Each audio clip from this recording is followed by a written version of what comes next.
Hi friends, good evening.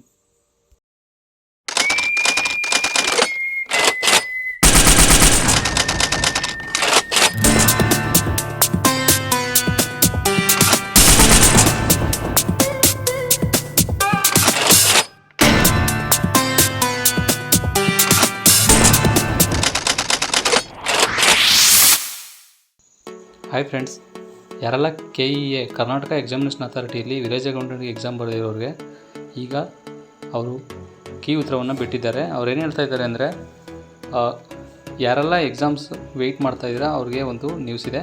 ಅಂತಿಮ key ಉತ್ತರ ಮತ್ತು ತಾತ್ಕಾಲಿಕ ಅಂಕಪಟ್ಟಿಯನ್ನು ಕೂಡ ಪ್ರಕಟಿಸಿದ್ದಾರೆ. ಇದರಲ್ಲಿ ಕಂದಾಯ ಇಲಾಖೆಯಲ್ಲಿ ಗ್ರಾಮಾಡಳಿತ ಹುದ್ದೆಗೆ ದಿನಾಂಕ 27/10 ಎಕ್ಸಾಮ್ ನಡೆಸಿದರು. ಪತ್ರಿಕೆ 1 ಮತ್ತು ಪತ್ರಿಕೆ 2 ಕೀ ಉತ್ತರಗಳನ್ನು ಒಂದು ಅಧಿಕೃತವಾಗಿ ವೆಬ್ಸೈಟ್ನಲ್ಲಿ ಬಿಟ್ಟಿದ್ದಾರೆ. ಸೊ ಅದು 4/11/2024 ಆಕ್ಷೇಪಗಳಿದ್ದರಲ್ಲಿ ಪೂರಕ ದಾಖಲೆಗಳನ್ನು ಪ್ರಾಧಿಕಾರಕ್ಕೆ ಸಲ್ಲಿಸುವಂತೆ ಅಭ್ಯರ್ಥಿಗಳಿಗೆ ಅವಕಾಶವನ್ನು ಕೂಡ ಕೊಟ್ಟಿದ್ದರು.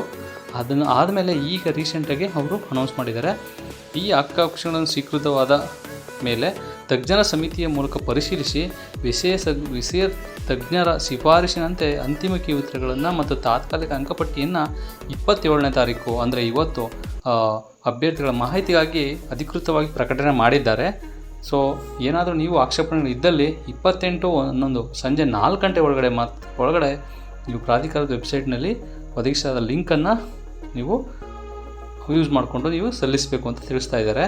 ಸೊ ಯಾರೆಲ್ಲಾದರೂ ನಿಮ್ಮಲ್ಲಿನ ಆಕ್ಷೇಪಣೆಗಳಿದ್ದರೆ ನೀವು ಸಲ್ಲಿಸಬಹುದು. ತಾತ್ಕಾಲಿಕ ಅಂಕಗಳನ್ನು ಹೊರತುಪಡಿಸಿ ಬೇರೆ ಆಕ್ಷೇಪಣೆಗಳನ್ನು ಮತ್ತು ಪೂರಕ ದಾಖಲೆಗಳಿಲ್ಲದೆ ಆಕ್ಷೇಪಣೆಗಳನ್ನು ಪುರಸ್ಕರಿಸಲಾಗುವುದಿಲ್ಲ ಅಂತ ಕಾರ್ಯನಿರ್ವಾಹಕ ನಿರ್ದೇಶಕರು ತಮ್ಮ ಅಧಿಕೃತ ವೆಬ್ಸೈಟ್ನಲ್ಲಿ ಹೇಳಿದ್ದಾರೆ. ಓಕೆ ಫ್ರೆಂಡ್ಸ್, ಇದಾಗಿತ್ತು. ಈಗ ಮತ್ತೆ ಜಿಲ್ಲಾವಾರು ಕೂಡ ಅವರು ಅಧಿಕೃತವಾಗಿ ಪ್ರಕಟಣೆ ಮಾಡಿದ್ದಾರೆ. ನೀವು KEA ವೆಬ್ಸೈಟ್ಗೆ ಹೋಗಿ ನಿಮ್ಮ ಜಿಲ್ಲೆಯನ್ನು ನೀವು ಚೆಕ್ ಮಾಡ್ಬೋದು.